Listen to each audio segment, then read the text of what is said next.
So in life, we have two choices.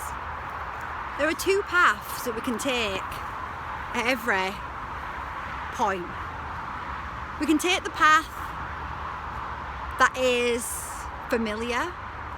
We can take the path where we carry with us companions, familiar companions of doubt, familiar companions of fear, of not good enough. You know, we're all familiar with those companions. We've all carried them often on our paths into our choices, into our experiences. You know, we may have started a new job and we may have felt elated by the fact that we got the new job, but as we started the new job, here comes imposter syndrome, and we start to doubt our abilities, and we start to fear that we're going to get found out, that we're not good enough for the job. So we're all used to carrying them. Perhaps we're going to a new relationship, and at first we feel amazing that we've found this person, we feel attracted to them, but then we start to doubt that we're good enough. We start to fear that they may leave us. We're all familiar with the companions of fear and doubt and not good enough.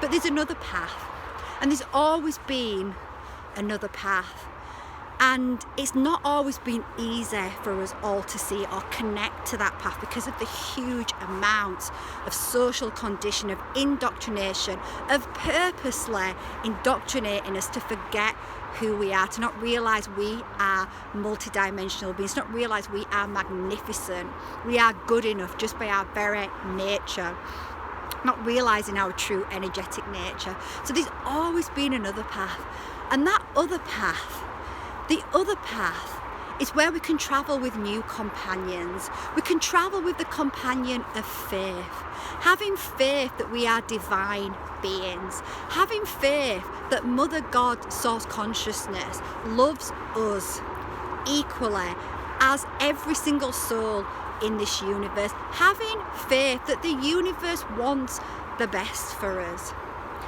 having trust in the universe, trust in the self, trust that whatever obstacle, whatever challenge you face on your path, you can move through it, you can thrive through it, you can grow through it. It doesn't have to knock you down, it doesn't have to make you feel not good enough when we go through challenges. Carrying with us courage. You know, I've just done a video about courage because it's just one of my favourite levels of consciousness.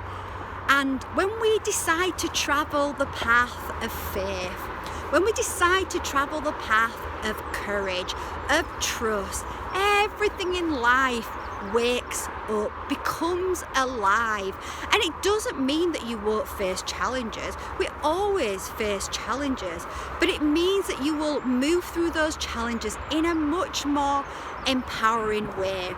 It's like you become stable. You create this stability inside, this knowing that you are a divine being, that you came here to grow, that you cannot die ever because you are eternal and you're connected to everything and everybody, and there's no such thing as coincidence. You start to connect to all of life's synchronicities, all of life's signs. The world becomes alive and your connection to it becomes alive, and you create this stability so that when the storms come, and they always come, but when the storms come, you stand in the eye of the storm. You stand in the stability, in the peace, in the calm. You don't get blown over in the winds.